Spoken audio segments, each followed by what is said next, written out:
You can interact with us during tonight's meeting by using the simple buttons that pop up on your Zoom webinar screen. The first button is Raise Hand. You'll use this button anytime you'd like to make a motion or second a motion tonight.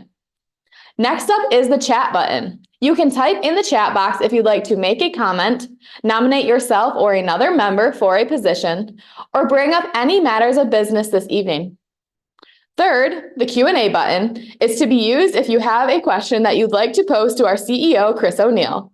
Clicking on this button will bring up a box that allows you to type your question in, which will then pass on to Mr. O'Neill for the Q&A session at the end of tonight's event. Our communications manager will be monitoring your comments and questions throughout the meeting tonight, and we will be sure to follow up with you after this meeting if any of your questions are unable to be answered during the live event. Back to voting. When it's time to vote on a motion this evening, your voting options will pop up directly on your screen for you. Simply click on the button representing the way that you would like to vote, and as the votes come in, the polling numbers will show up right there on the screen so everyone can see the results in real time. Moving on. Do you have your district meeting scratch-off card ready tonight? You should have received it in the mail as long as you registered for this meeting by May 7th. We hope you'll join in the fun during the meeting by scratching off the different circles on your card when we tell you to throughout the meeting to see if you have a winner. If you have a winning card at the end of the night, you'll simply mail it back to us with your name and service address filled in here by May 31st, and we'll verify it and apply your prize. You could win 1, 3, or 6 months of free Homeworks Connect fiber internet service or an equivalent bill credit on your electric account just for playing along. We'll be back at different points throughout the meeting to tell you when to scratch off the different circles on your card, so keep your card handy. Next, I want to remind you that you can follow along with some of the topics we discussed this evening in your digital district meeting booklet, which you should have received by email this afternoon. This helpful booklet can also be accessed at homeworks.org/D7booklet. And finally, as always, be sure to stay logged on until the end of this meeting so you don't miss out on the prize drawings that you were automatically entered into just by attending tonight. We have a lot of great items that we're excited to give away, but you must be present to win, so stay with us. All right, now that you've got the basics down, it's time to get started. To officially kick off tonight's meeting, here is a word from your District 7 Director, Shirley Sprague. Hello, District 7 members, and welcome to your 2024 live streamed virtual district meeting. It is great to have so many of you logged on this evening. Isn't it nice to be part of a local rural electric cooperative where we have opportunities like this to come together and engage directly with our CEO and others who lead this unique organization? That's an important part of the co-op difference. Homeworks is locally owned by you and me and our neighboring members all across our rural Mid-Michigan service footprint. You and I aren't just customers of Homeworks. We're members and owners, and we all have a say in the direction of the cooperative. As your District 7 Director, you have elected me to represent your interests on the board, and I thank you for entrusting me with that responsibility. When my fellow directors and I make decisions, we do so with your needs in mind, not to satisfy the financial goals of some faraway investors. But being a small, locally owned electric cooperative does not mean Homeworks isn't doing big things on the state and even national level.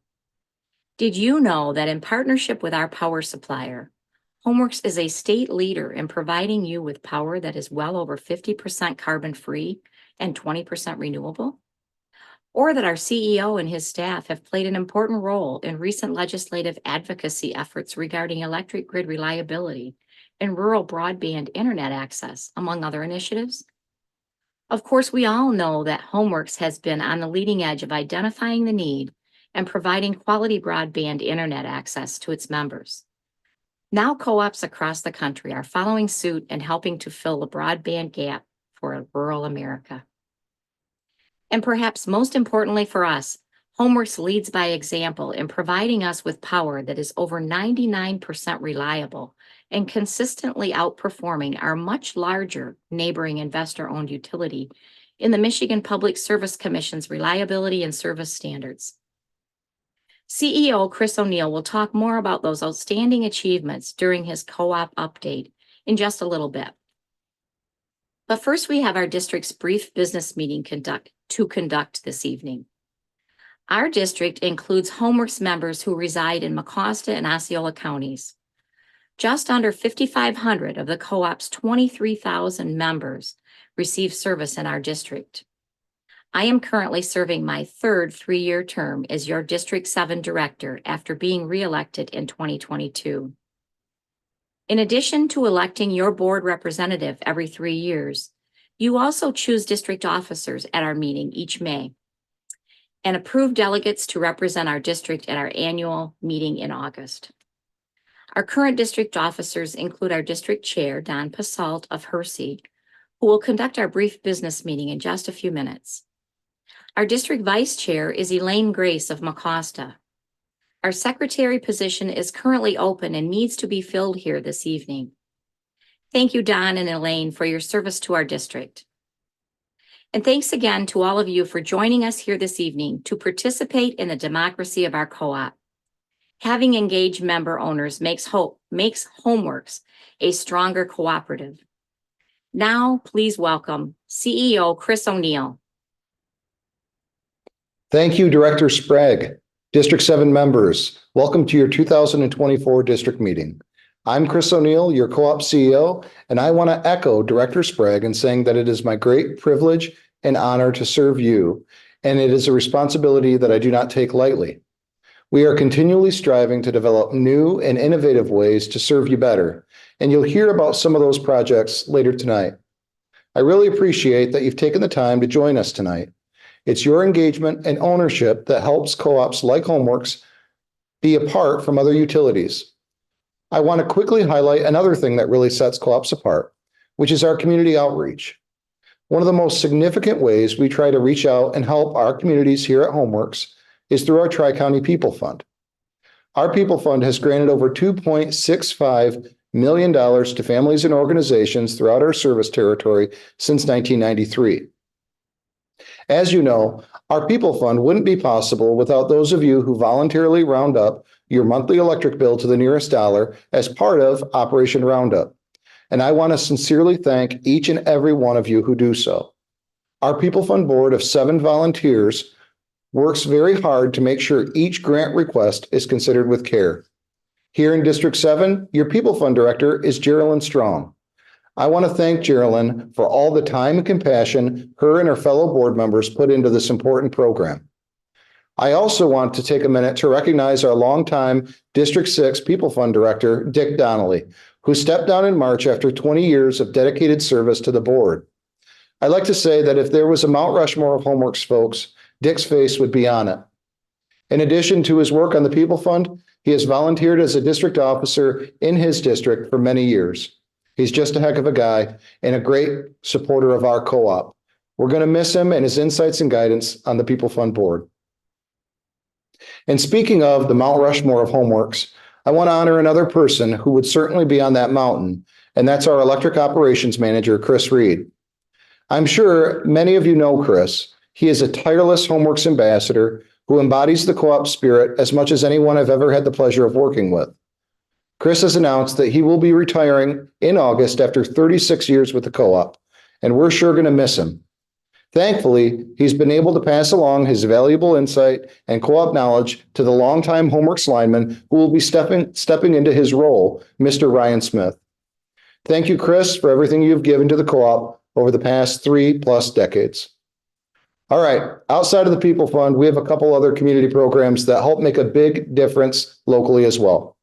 This year, we made a total of over $15,000 in Touchstone Energy classroom technology grants to several local classrooms to support innovative projects to help students learn.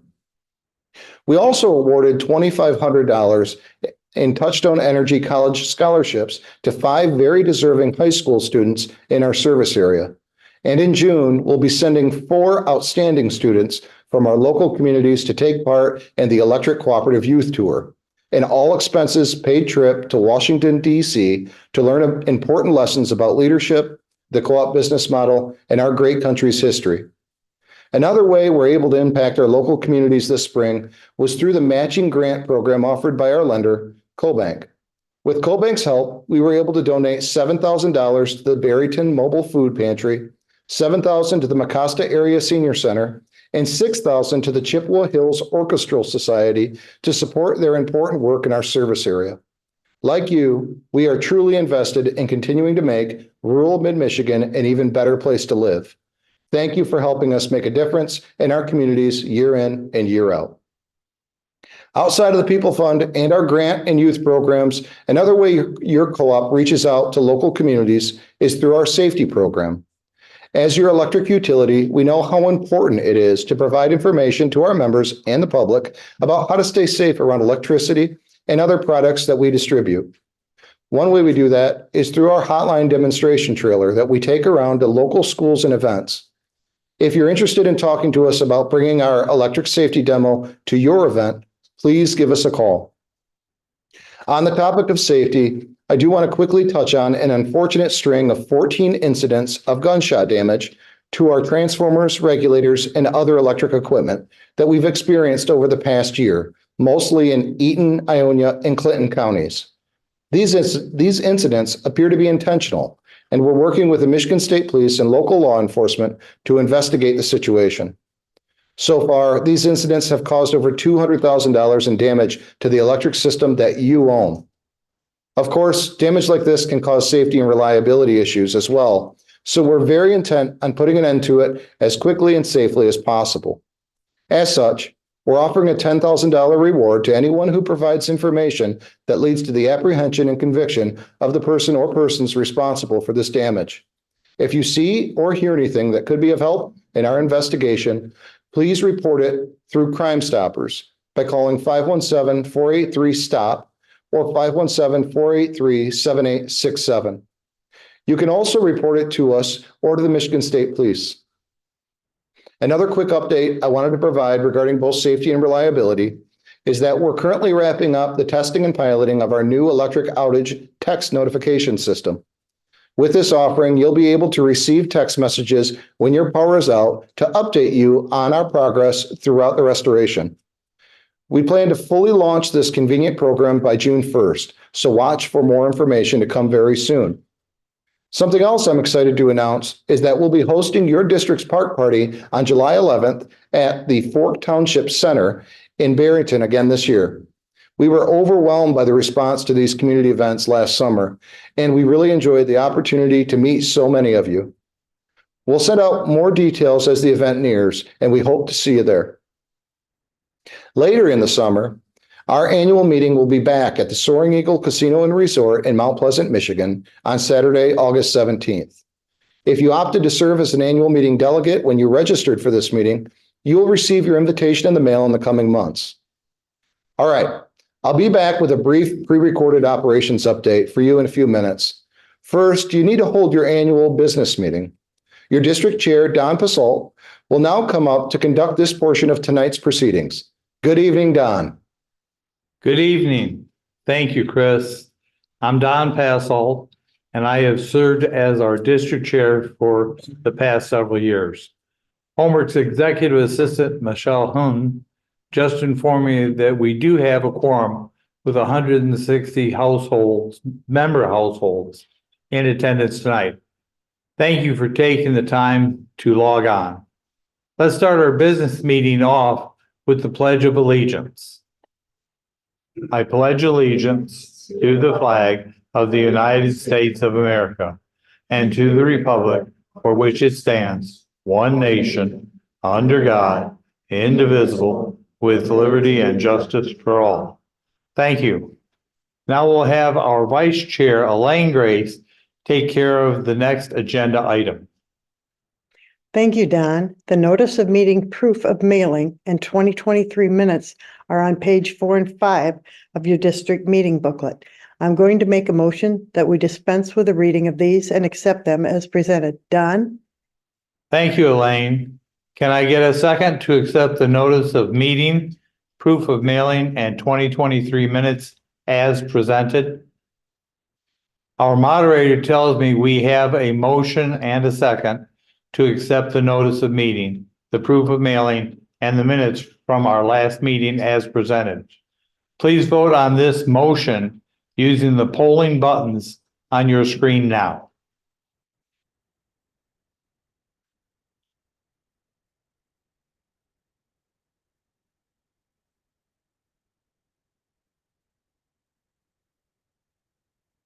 Thank you. Motion is carried. When you registered to attend this meeting, you were asked if you wanted to be invited as a delegate to Homeworks annual meeting in August. Those of us who signed up to serve as 2024 annual meeting delegates are listed on page 7 of your district meeting booklet. I move that we dispense with the reading of the delegates and accept the list as presented. Can I get a second? Thank you. It has been moved and seconded to approve the delegates as presented. Please vote now using the functions on your screen.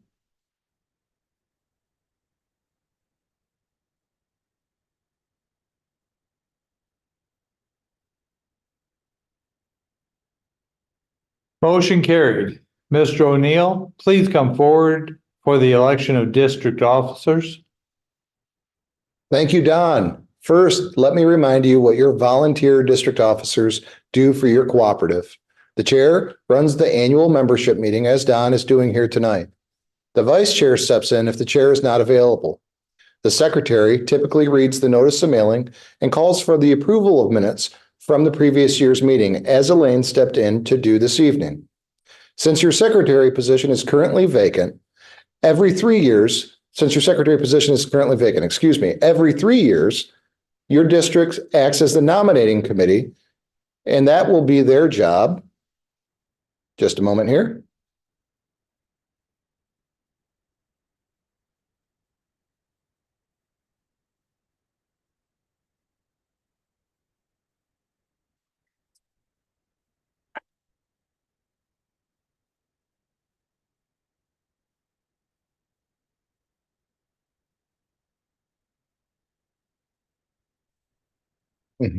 Yeah, technical difficulties. We'll get there.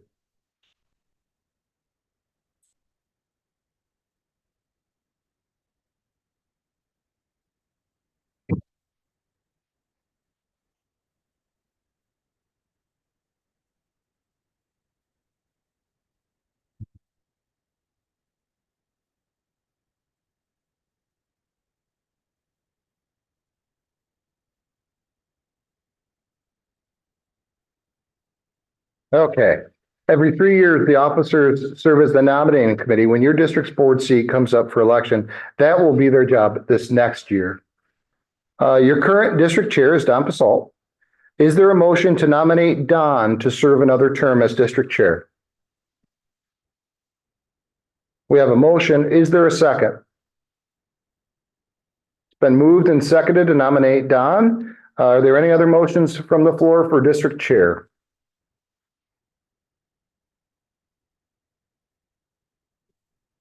If not, let's go ahead and put your chair position to a vote now.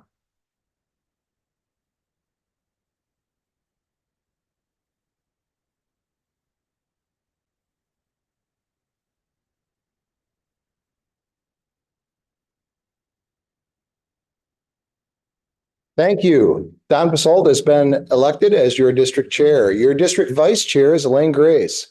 Is there a motion to nominate Elaine to serve another term? We have a motion. Is there a second? Thank you. We have a motion and a second to nominate Elaine Grace. During the registration, Michael Breck, who received service in Barrington, also expressed interest in running for the vice chair. Is there a motion to nominate Michael Breck? We have a motion. Is there a second?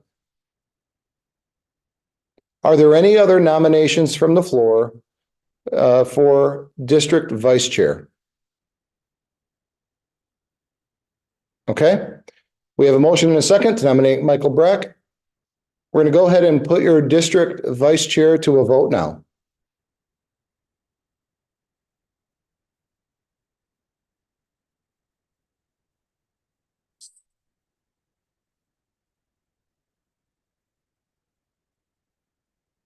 Thank you. Elaine Grace has been elected as your new district, as your existing district vice chair. Your district secretary seat is currently vacant. During the registration process, Michael Forbes of Stanwood and Rosemary Hodell also of Stanwood expressed interest in running for secretary. Is there a motion to nominate Michael Forbes? We have a motion. Is there a second? Motion and second to nominate Michael Forbes. Is there a motion to nominate Rosemary Hodell? We have a motion. Is there a second to nominate Rosemary Hodell? We have a motion and a second to nominate Rosemary Hodell. Are there any other nominations for district secretary from the floor?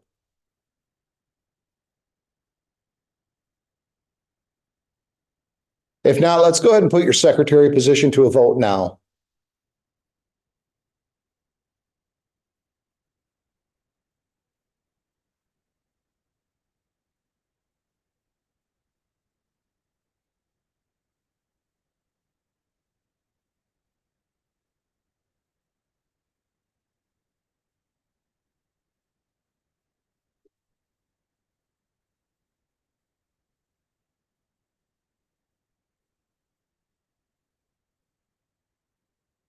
Thank you. Michael Forbes has been elected as your new district secretary. Thank you to all of our candidates. Now I'll turn it back over to Don. Thank you, Mr. O'Neill. Is there any other business to come before the district?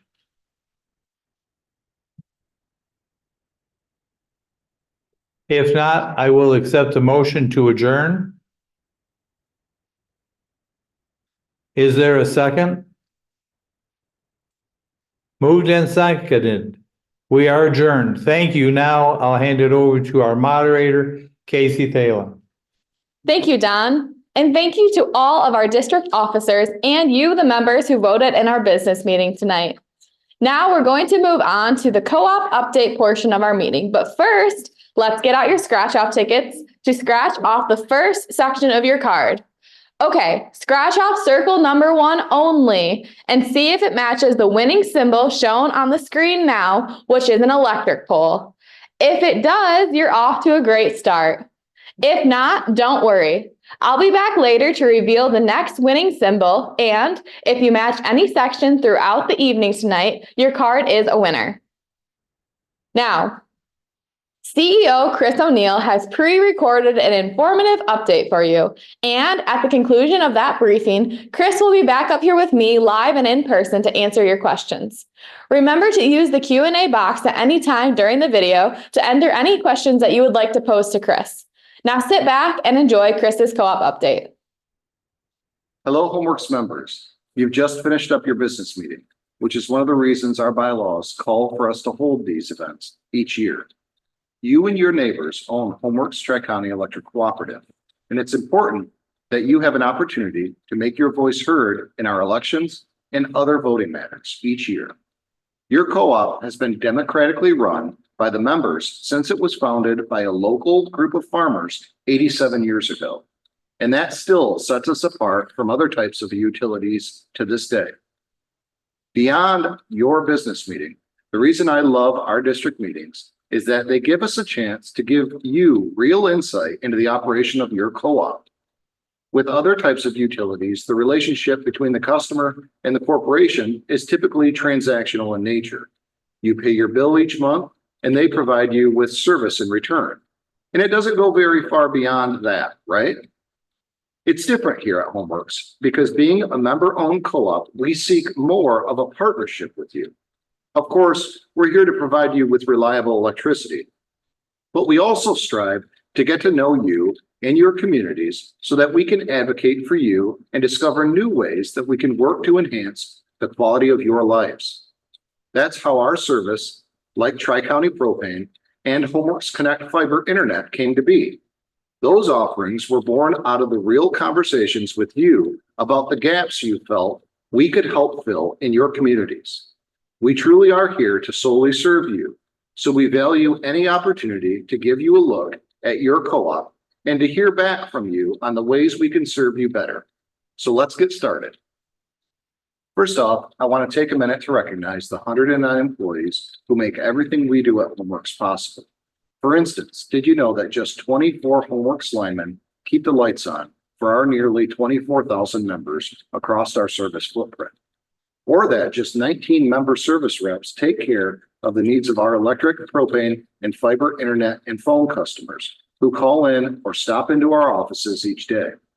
Across every department, we hire talented, caring, and hardworking individuals, and they work incredibly efficiently to provide you with customer service that is beyond compare. As your CEO, I couldn't be more proud of the extraordinary team we have serving you. Outside of their work in the office and in the field, our employees are doing great things in your communities as well.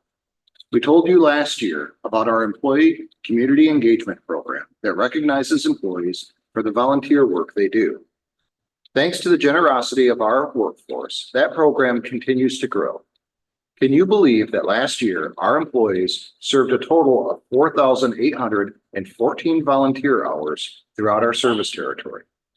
Tri-County Propane Team Lead Trevor Wood was recognized as our 2023 Volunteer of the Year for serving an incredible 356 hours. And in total, 78 employees participated in the program. Even more than their talent on the job, I appreciate these employees for their genuine desire to make a positive impact on the lives of their neighbors in need. Cooperative principle number 7 is concern for community, and I'm proud to come to work every day with a team of people who truly embody that value. Another cooperative principle is member economic participation. Because you are a member owner of Homeworks with a financial stake in the co-op, we strive to always provide you with an honest look at our operations and our financial status each year. You'll find a detailed financial report on pages 8 and 9 and 12 and 13 of your district meeting booklet. The co-op is continuing to grow slowly with a net of 248 new active meters in 2023. Due to mild weather conditions in 2023, energy sales were down, with a 4% decrease in kilowatt hour sales over 2022. While sales were down, our costs continued to rise, which, as you know, necessitated a rate increase in October, which I'll talk about more in just a minute. But with that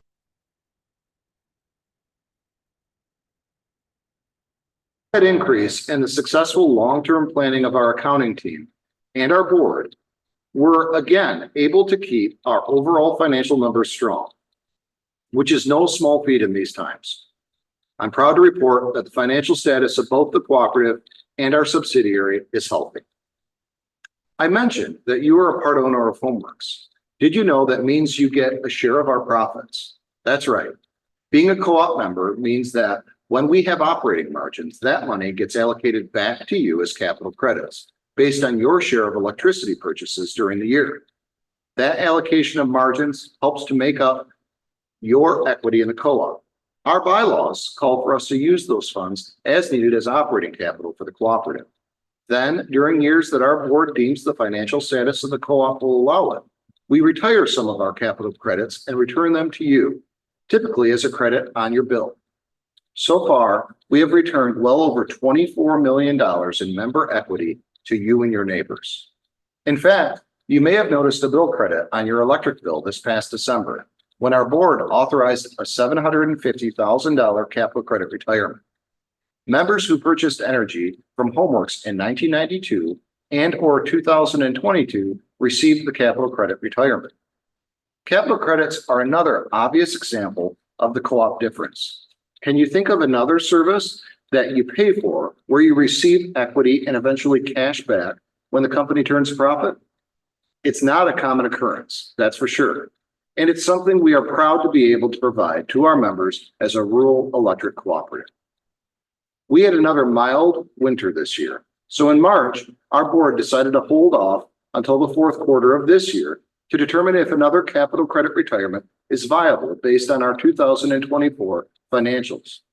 Be sure to watch your Country Lines magazine for more info on that decision to come later this year.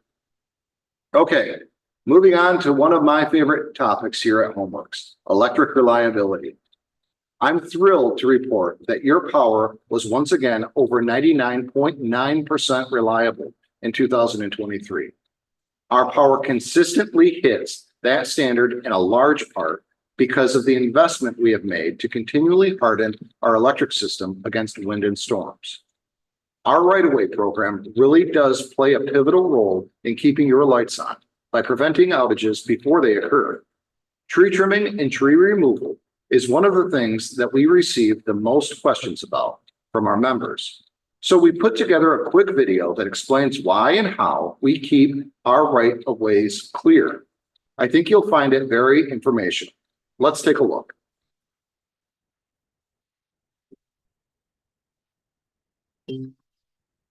The right of way is basically a corridor that we like to keep trees clear of the power lines. Depending on the type of construction of the power line, depends on the width. It's anywhere from 30 to 40 feet wide. Well, our 6-year cycle is based on the average growth of most trees in the area. If we clear our right of way to full specs, that'll give us enough time between clearings to ensure that our linemen can safely and efficiently make any repairs or do any maintenance, as well as keeping vegetation from encroaching on the power lines. The reason we trim the trees is for safety and reliability. Trees are the number one cause of our power outages. Even with the 6-year cycle that we're on, they still are the number one cause. It's beneficial to be proactive so we can obviously prevent these outages before they happen. So when we schedule our right-of-ways to be cleared, we send out postcards to every member that lives on that circuit, letting them know, contractor A will be in your area to clear the right-of-way. And we require our contractors to have a planner stop at each location that needs work, review the specs with the member, get a plan together with the member. Communication is the key to making this whole thing work. When I talk to the members and try to explain, why it is we need to cut the trees, certainly safety and reliability are the first things that come to mind. No one likes to have their power off. Certainly, most people don't like to have the trees cut either, but they can understand the reason why we need to do it. The members expect reliable power just because our power is 99.9% reliable. And over the course of the years, that's increased because of our right-of-way program.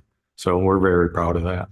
I think our right-of-way program is a little bit different than, some investor owns, with our members owning the cooperative, it's everybody takes their part and they're more willing to work with us. The co-op has done a really good job of building trust with their members to make sure we're doing the right thing we can with their money. The big picture is it's the member system. We're member owned. The member owns the power lines, the poles, the transformers, everything that we want to keep clear, keep up, and keep operating as flawless as we can. It benefits them the most because they do own the system. We know from past experience that keeping the right of way cleared is the most efficient and effective way to keep the lights on.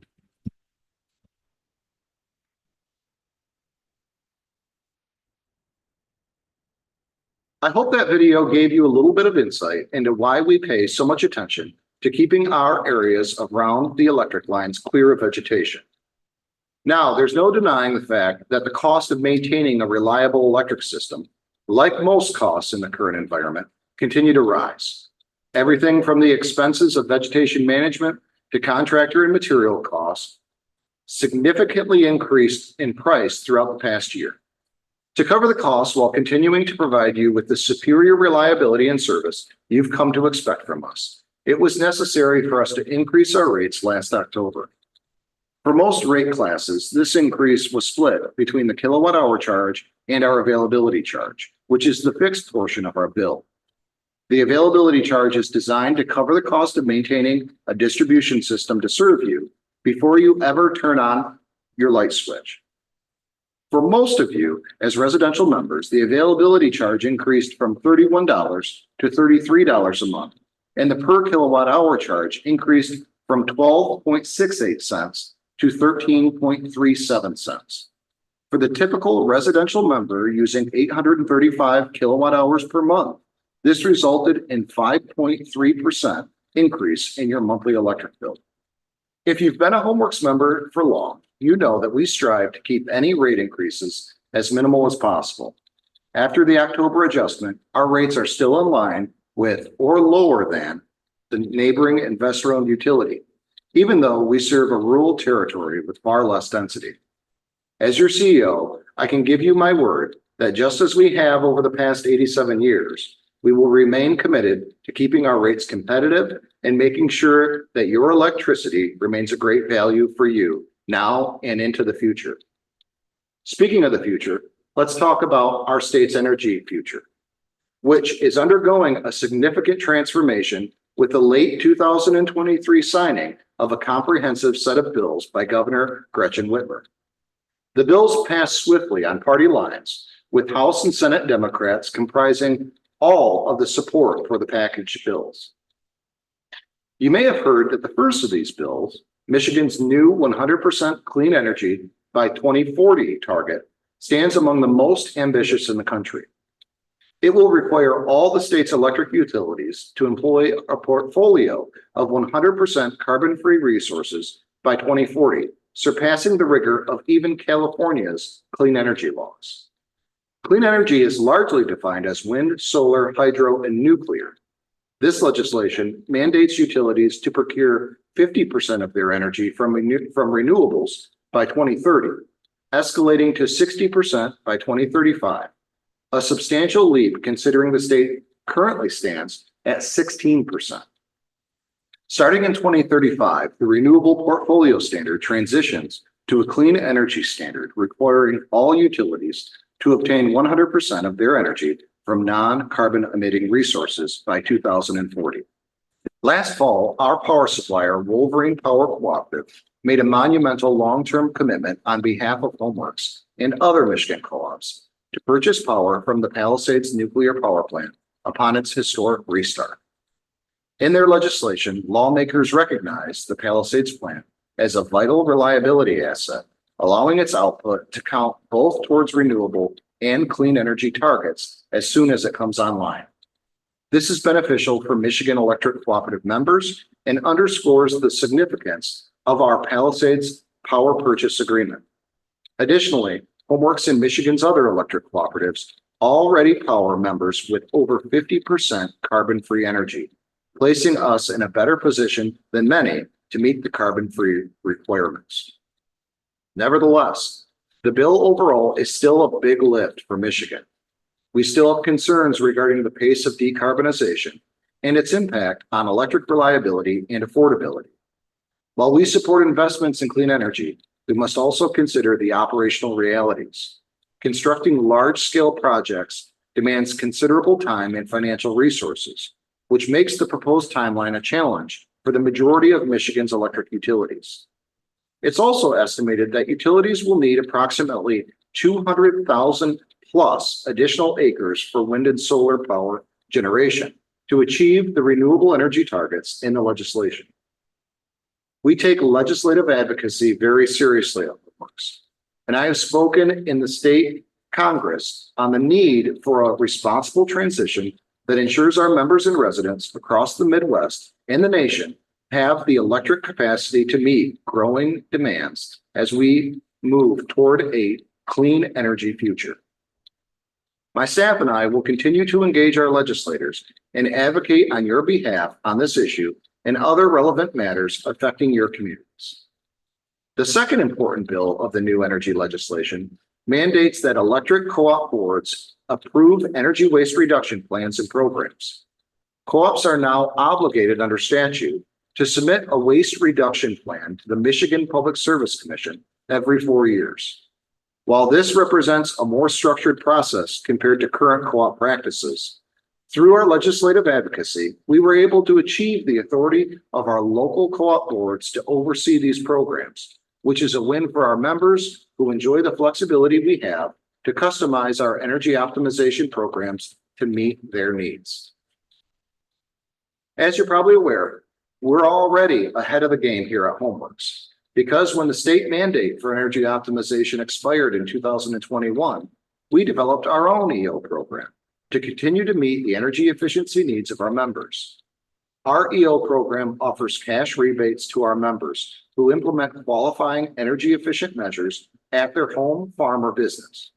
In 2023, participating members earned over $210,000 in rebates and saved over 1.2 million kilowatt hours of energy.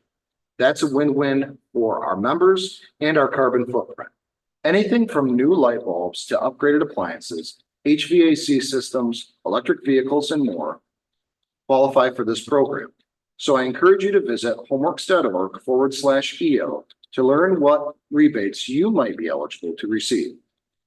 While you're there, you might also want to take a look at our solar energy options. This is something a lot of members are asking about lately. And I want to let you know that we do offer a very robust renewable energy program. As a Homeworks member, you can take part in our community solar offering, our distributed renewable energy option, or our buy all, sell all program, and more.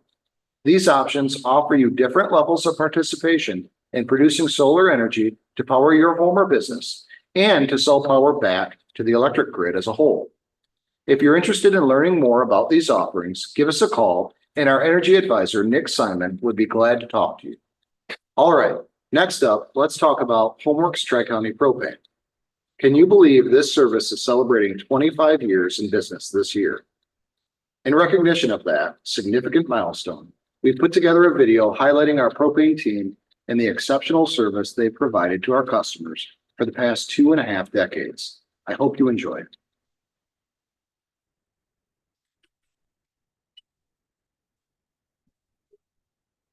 Homeworks Tri-County Propane was founded in 1999 to bring propane service to our member customers in the rural area. They partnered with another propane company and basically started with 2 customer service representatives and 2 service techs. And we've grown to over 4,300 customers and 13 counties. We wanted to be a propane company that was different from others. So when we started the propane business, we actually treat our propane customers just like we do our electric members. We tried to give them a service that we didn't have to pay extra fees, no hidden fees, the same price for everyone. So we wanted to be a little bit different and honest up front, a trustworthy company. I think a lot of people switch to us because of reliability. We don't play into any of the pricing games. We don't charge any extra fees. When you get a delivery, you're paying for the delivery and tax, and that's it. One of the biggest things that we've done here that's helped our propane services has probably been our safety. I really think that we are probably the safest propane company out there. We're at the top in the state. I truly believe that. So our customer service reps in the call center for our propane business have to be certified through the Propane Gas Association. So they know what safety standards have to be met and knows how to answer all the questions. If there's a gas leak, they can handle that and get that dispatched. Our field personnel like to treat the customers just like the rest of the co-op, and they're part of the family. They're always willing to go above and beyond. Customers know they can count on us to provide safe, affordable, and reliable service all winter long.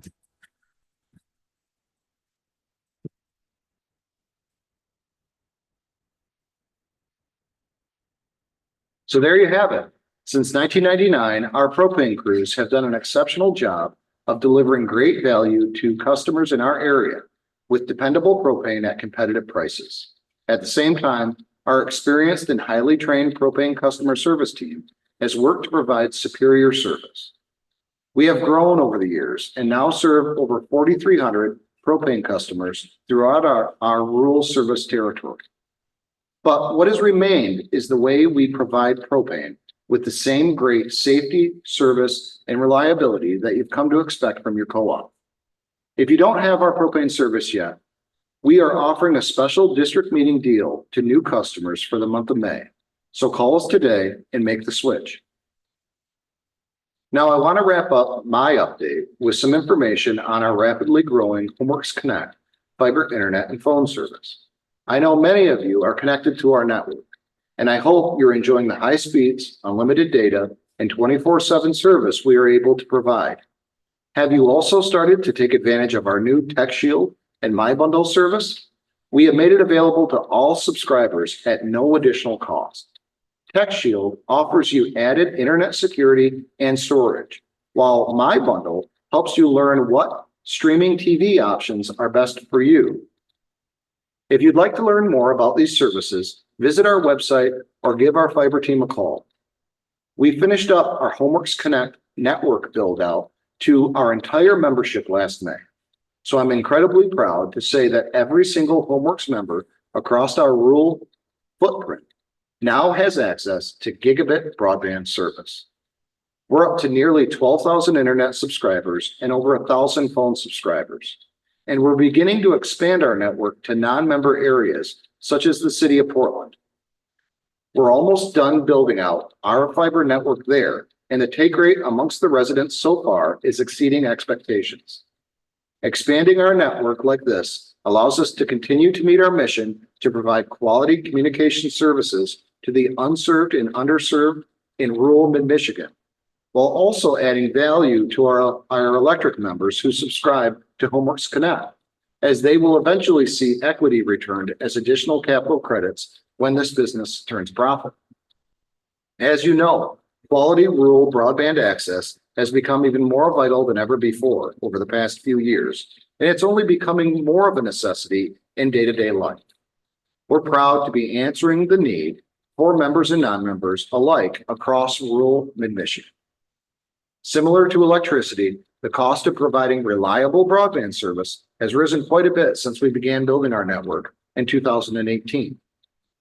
We do not play pricing games with our Homeworks Connect packages, and we have not increased our rates at all since the product was first launched. In fact, we actually doubled the speeds of our packages at no cost in 2021 to provide even more value to our subscribers.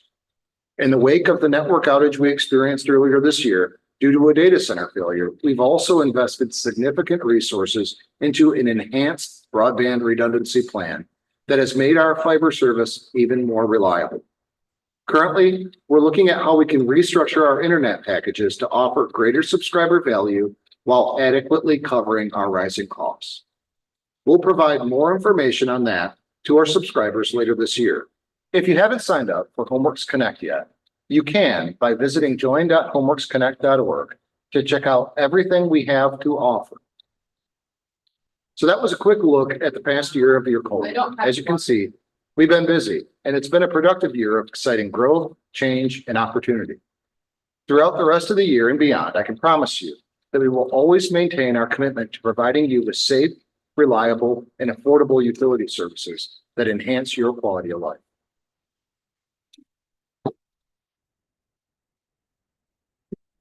Thank you for providing that great update, Chris.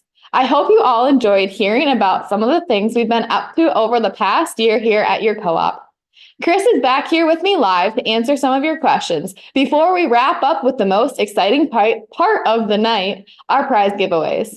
But first, let's reveal the next symbol on your scratch-off cards.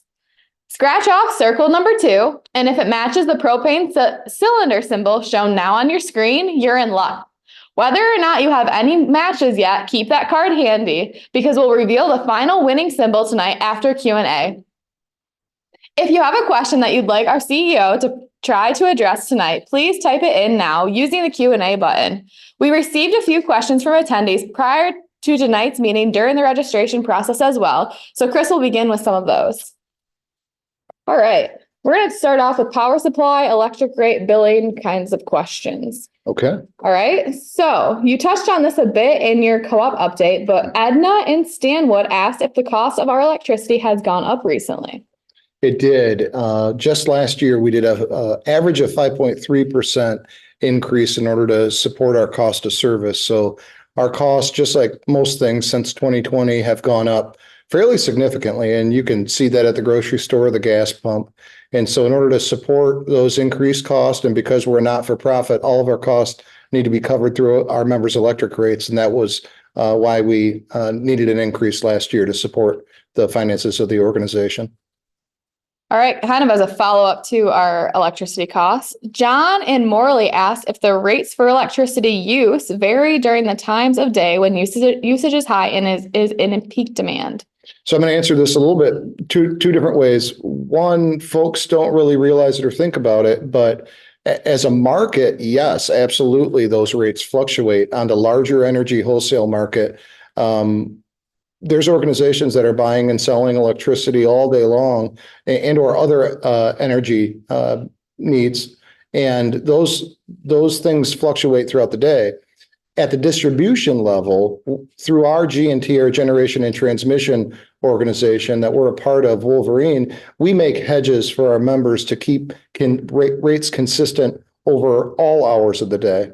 Now, we do offer different rates for time of use should members be interested in those. So if you're interested in residential time of use, we can certainly look at how that would impact your bill if that's something that you want to call in and have an analysis done on.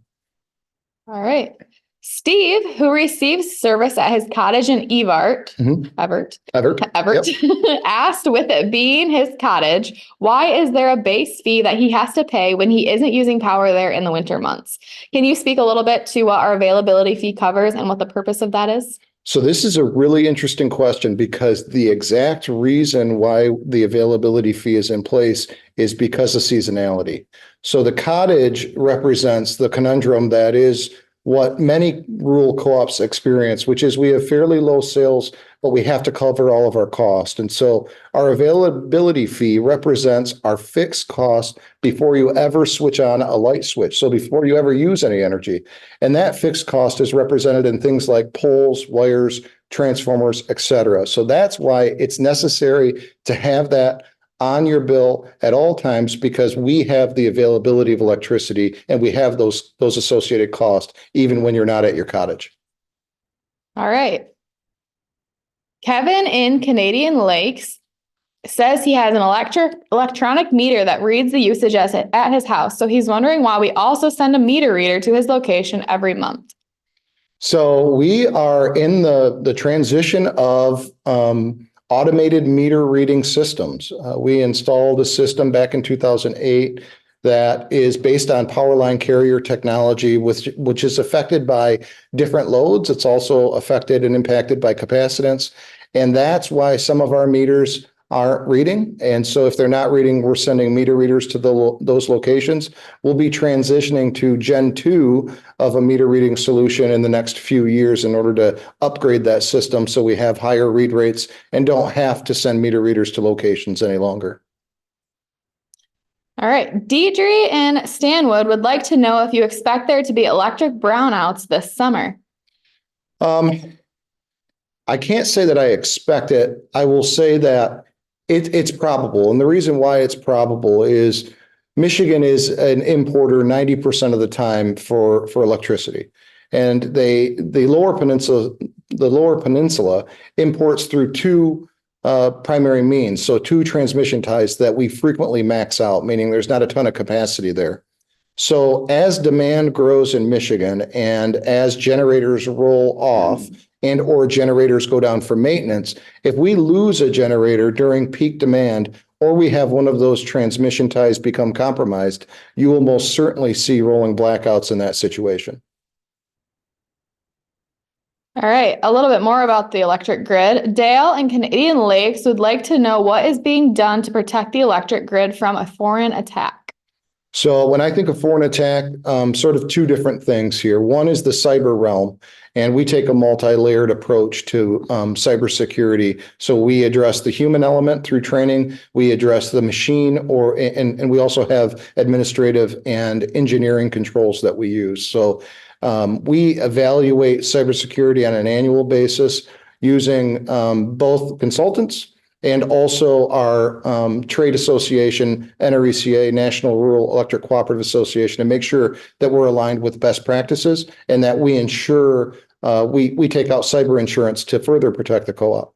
On the physical side, certainly we're constantly engaging with law enforcement on what the threat landscape looks like. That does evolve. We're actually dealing with an issue currently where we have damage to our electric grid. I don't know that I would categorize it as a foreign agent, but we have certain ways to monitor the threat levels, and we use those primarily through the North American Electric Reliability Corporation, and that's kind of how we keep the pulse on what the best practices are and what the threats are for physical security to the distribution, generation, and transmission systems. All right, thank you. That was a good answer for Dale and Canadian Lakes. All right. Anne says she was gone all winter and her bills were the same as they were when she is there in the summer. She asked how that could be. So without digging into your specific bills, it's tough for me to answer, but generally when you're home using electricity, your bills should be higher. Now, we do have the availability fee, and that's to take care of that seasonality component because our fixed costs don't go away when folks aren't using electricity. They're still there. But if you want to give us a call on that specific issue, we'd be happy to look into it and sort of give you some information on what we're seeing on our end as far as usage and your bill. Perfect. All right. Regarding our right-of-way program, Lisa asked if it's the homeowner's responsibility to remove branches that are obstructing electric lines between the pole and home. So we generally do not focus our trimming efforts and our members' dollars on what's called secondary voltage wire. And so that's the wire that is typically running from the transformer to the structure. How we handle those is we ask members that if they need to trim those out or remove a tree on their property, then we will de-energize and lower that at no cost. Once the tree is down, we'll come by and put that back up so that there's least interruption to you and you can still safely remove that vegetation from your property. Perfect. Sticking with right-of-way, Frank in Blanchard would like to know if we have an advanced schedule for our right-of-way clearing and pruning that we can provide to members to let them know when we are coming to their area. So we absolutely do. We operate now on a 6-year cycle, down from a 7-year cycle. We'd like to eventually be at a 5-year cycle for electric reliability's sake. That being said, we do push and pull different circuits based upon the growth of vegetation and where we feel like it's necessary to trim, maybe a little bit ahead or out of schedule. For your specific location, we are investigating when you're going to be up for trimming on your circuit again. And how we notice that is we notice that through postcards to all members when we're preparing or our contractor is preparing to trim a circuit out. And then us or our contractor will have a planner that comes to the location, knocks on the door, talks to folks, identifies the vegetation that's threatening the line, and discusses removal with the property owner and the member. All right. Also on right-of-way, Patricia asked when trees are trimmed, who is responsible for the cleanup? She says she seems to see a lot of tree trunks and limbs left for long periods of time after trimming. So the way that historically we've operated this is that anything that is less than 4 inches in diameter is chipped and removed by the tree contractor. So once the vegetation's taken out of the right of way, it's not threatening the line anymore. Any of that, what we call quote unquote brush, 4 inches in diameter and less, is chipped. Anything above that is considered the private property of the homeowner themselves. And so we don't remove that from the property. We'll leave that for the homeowner to take care of as they see fit. And that includes the stumps. And the thought process behind this is that if the co-op engaged in removing all the wood and all the stumps for all members, then members would essentially be paying each other to engage in stump and wood removal. So to keep electric rates reasonable, the membership has decided that each member will individually handle that wood and the stumps at their location. All right. Judy in Morley has a great question about clean energy and electric capacity. She asked, how will we be able to face a growing need for electricity and heat while also being kind to the earth? So the industry, specifically the Wolverine cooperatives, Homeworks included, which is a 20% owner. So our actual members are a 20% owner of Wolverine, have been looking at how to reduce the impacts of carbon emissions on our power supply for a while. And we've engaged in that since 2008. We'll continue to do that. The trick here is that we have to get technology and transmission to the point where it can support technologies that don't emit carbon, but still maintain the same reliability and affordability. And so before we start to retire fossil fuel assets, we need to make sure that we have technology like storage that's developed well enough to be able to reliably carry the load during peak periods and at a rate that our members can afford. And so that's really the balance that we need to strike going forward in order to meet future demand, which is growing, and also to try and decarbonize the supply. All right, follow up a little bit with decarbonization and also in follow up to your co-op update. Mhm. Dale asked when the Palisades nuclear plant will be operational. So we're hopeful that it will be operational by the fourth quarter of 2025. I think it's likely that that won't happen until 26, but certainly if we can get all of the permitting around and all the approvals around to get it operational and load the fuel by late 2025, that will be a good thing for everybody, I believe. That'll bring about 6% of power supply back to Michigan, to put it into context. That's what that plant represents. All right, speaking of Palisades, Suzanne asked if an increase in the availability fee is part of the structured agreement with the Palisades Power purchase commitment. No, that's actually completely separate. So the rate structures at the retail level aren't necessarily attached to Palisades whatsoever. It's a cost of service. So it's based on what's a variable cost to the co-op and what's a fixed cost. And we're trying to push the fixed cost into the availability fee because those costs don't go away even when folks aren't at a cottage, for instance. So that's kind of the makeup of our distribution or retail electric rates. All right, still on the topic of nuclear, oh my goodness. Rich asked if Michigan is considering building next generation nuclear small modular reactors. That is absolutely in play. One of the things that the owner of Palisades is focused on is getting a patent. They have a design and getting approval to build two walk-away proof air-cooled small modular reactors at Palisades specifically. Their vision is to be able to standardize these, make them very affordable, make them very safe, and be able to manufacture them in Michigan and ship them worldwide. And so that's something we're really excited about. And we think it has a good chance to come to fruition with the current power supply needs of not only the state, but across the country and the world. All right. Great answers on nuclear power. Going back to the right-of-way really quickly. Someone asked if the power lines in the right-of-way can be ran underground across a property. Yeah, so we certainly can relocate power lines underground. We typically do that at the expense of the individual requesting it, unless it solves an issue for the co-op specifically, meaning the other members of the co-op don't subsidize that relocation of an aerial distribution line underground. The difference between aerial and underground construction is quite significant from a cost perspective. And if maintained properly, an aerial distribution system can be just as, if not more reliable than an underground distribution system. So those are some of the considerations to look at when answering that question. All right.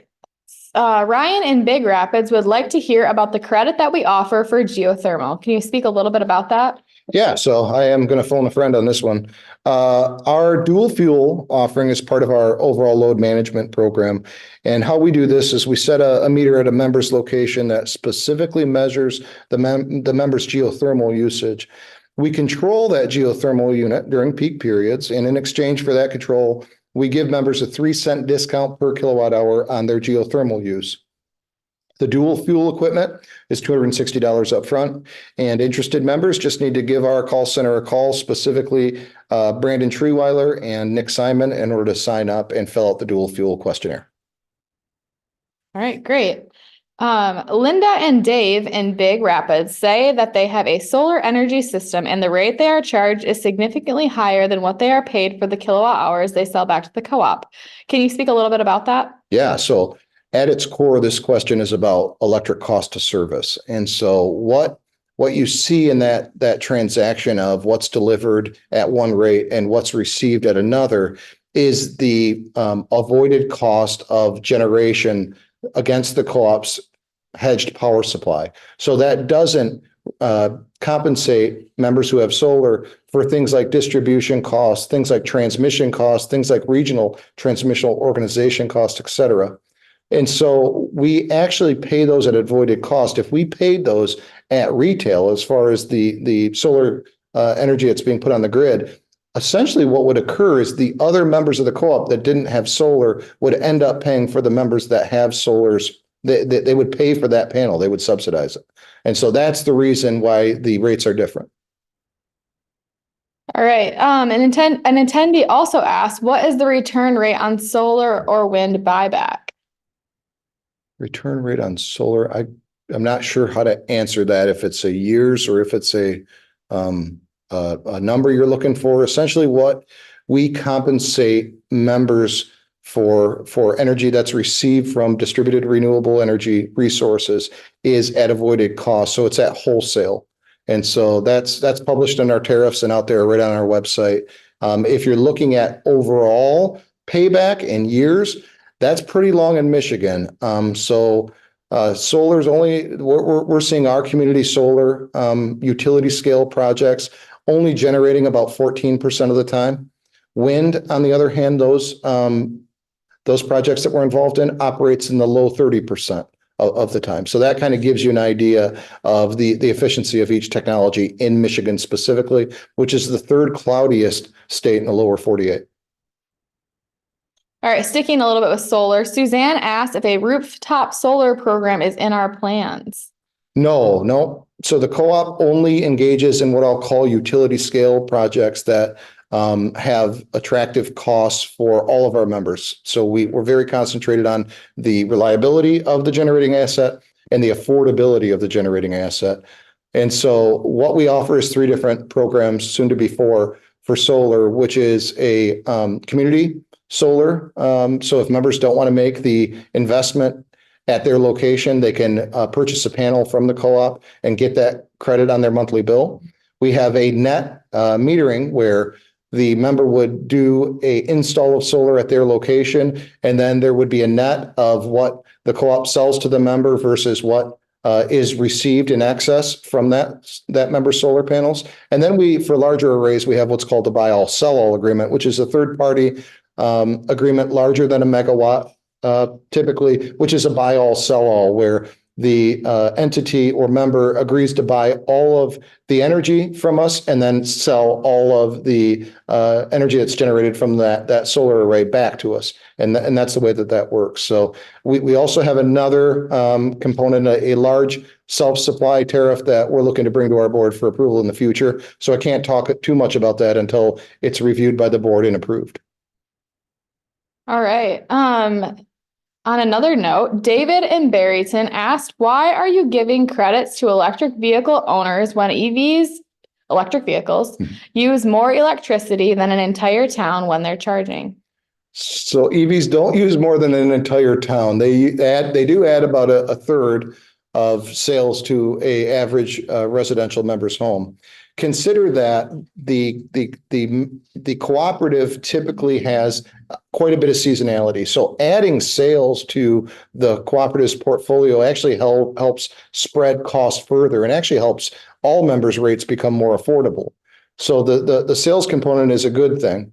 That being said, certainly there are differing opinions on electric vehicles. I won't get into that. But that's the basic premise behind why there's a rebate for electric vehicles, because the co-op only sells an average of 835 kilowatt hours a year versus the national average of 1,300 kilowatt hours a year. All right. Daniel, who receives service in Stanwood, asked when our internet service, Homeworks Connect, will be ready in his area. So we have internet, fiber to the home, all glass, to a managed router in your home if you'd like it. And that's available to all of our members today. And we're really excited about that. So if you're not signed up, please do so. The more folks that sign up, the easier it is to cover our cost on that. And so that's what the co-op's all about, is members being able to take advantage of services in the rural territory and paying the cost of service. All right, sticking with Homeworks Connect, Julie in Chippewa Lake asked if our fiber internet network will be expanded to customers outside of the Tri-County service area. It's a good question. I've gotten that a lot from members and non-members, and really that's a question for the board. And the reason why is this system was specifically built to serve our members. We are serving non-members that are in very close proximity to our distribution system, but building a large non-member network off of our existing member network is up to the membership and their representatives on the board. All right. You kind of touched on this a little bit when you answered Daniel's question, but Mike asked if the number of homes signed up for Homeworks Connect members defray the cost to the membership. 100%. So this is being ran at as a co-op service. So it's ran at a not-for-profit service. So if we are able to get more members signed up, that spreads our cost, obviously. And if we are able to make margins, because we haven't even broke even on this business quite yet, if we're able to make margins and net those against all of the negative margins that we've had over the first couple years of a capital-intensive startup business, then those margins will eventually be returned to you, just like capital credits do on the electric side. So certainly the more folks that take service, the better the cost profile will be for all members. All right. Still with Homeworks Connect, Suzanne asked how our data center providers have improved their reliability and redundancy to ensure consistent service during equipment failures. Yeah, so our data center provider is a very, very large provider operating some of the premier data centers in the world, if not in the country. And so they have every incentive to operate in a 100% reliability scenario.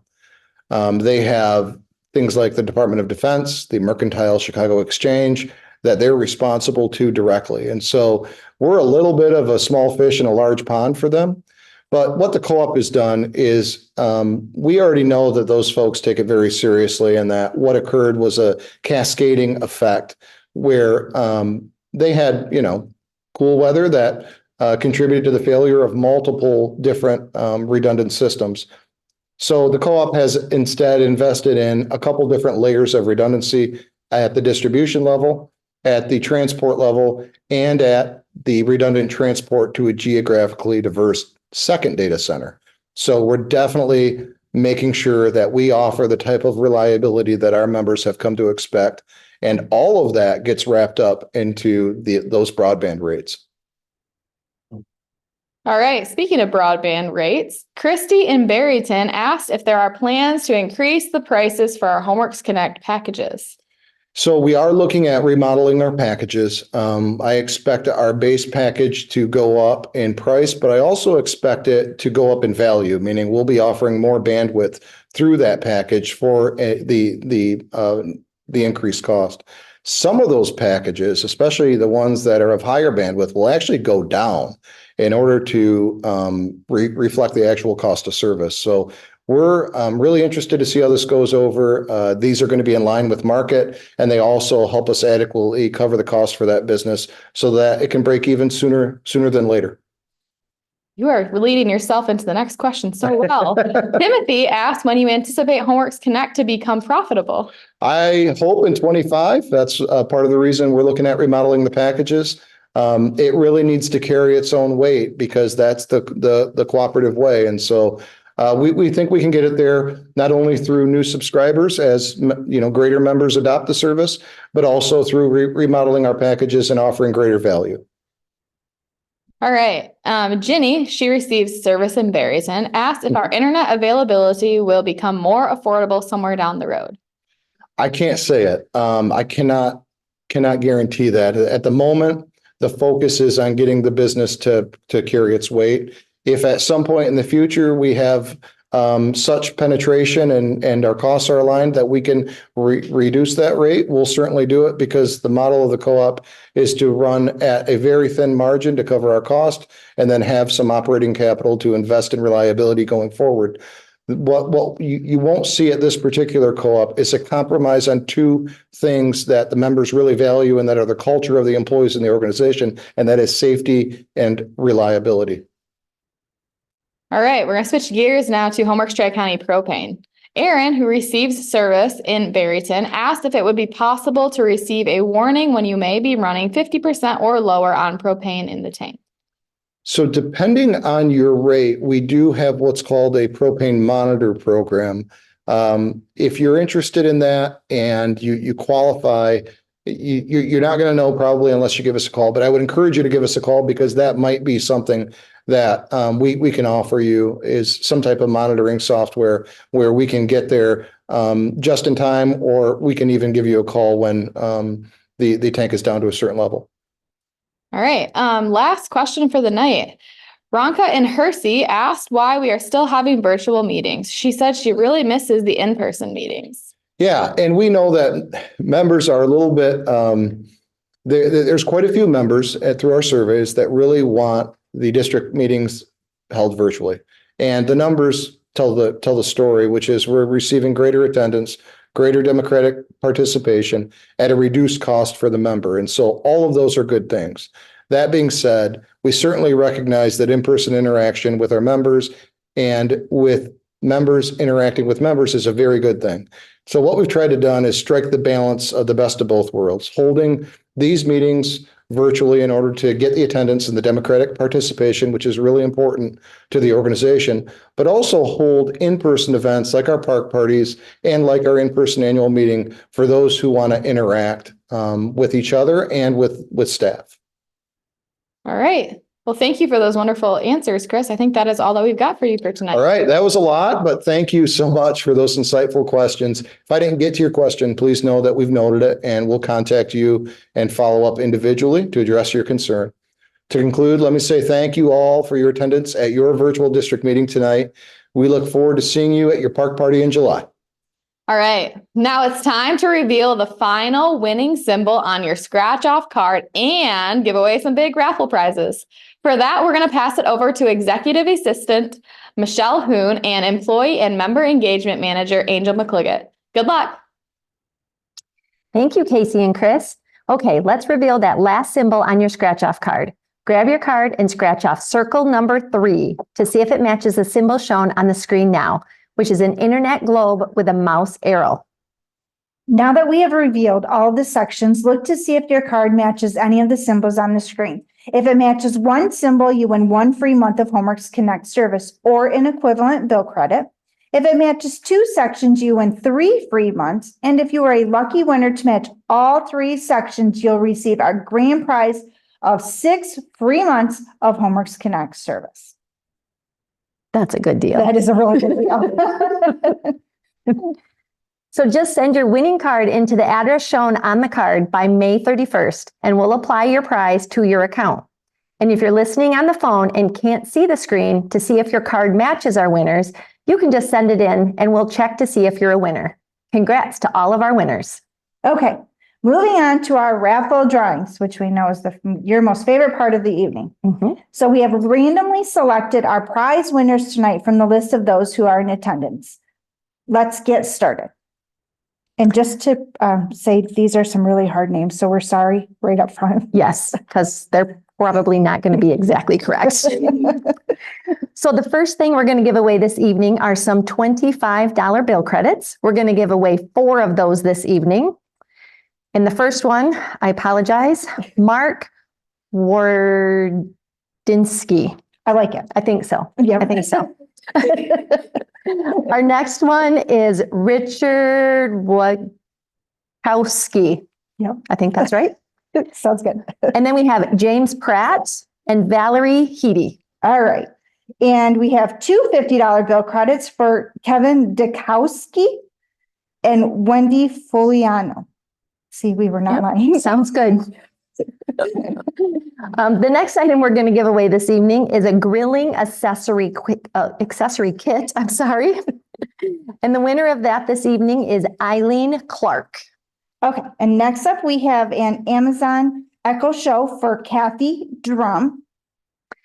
Next item is a Sony compact wireless speaker. You can take that anywhere with you. That is for Darlene Tabay, I believe. Wireless noise canceling earbuds for Christy Campbell. And then the next item this evening is a smokeless indoor grill. That is for Carol Dinies. And then we have a Bluetooth meat thermometer for James Stockwell. And the next item is a 20-pack backpack Arctic cooler for Tracy Moat. And then we have a wood fire pizza oven for Suzanne Reiner. I think so. Sounds good. We also like to participate in local gift cards. Yep. So we have, supporting local. So we have a couple gift cards we're going to give away this evening. The first one is a $50 gift card to the Corner Cup in Remus. The winner of that is Felicia Johnson. And then we have $50 to Tullymore Golf Resort in Stanwood for Perry Guys. I think so. Okay. And in honor of 25 years of Tri-County Propane, we have a filled 20-pound propane cylinder. And the winner of that is Jamie Jackson. Okay. And that's it for our prize drawings this evening. Thank you so much for attending, and we hope you enjoyed your district meeting. If you want a bill credit this evening, it will be placed on your account in the coming days. If you want a gift card, we will mail it to you. And if you want another prize, we will be calling you to make plans to get it to you. Thank you all for attending and have a great night. Have a great night.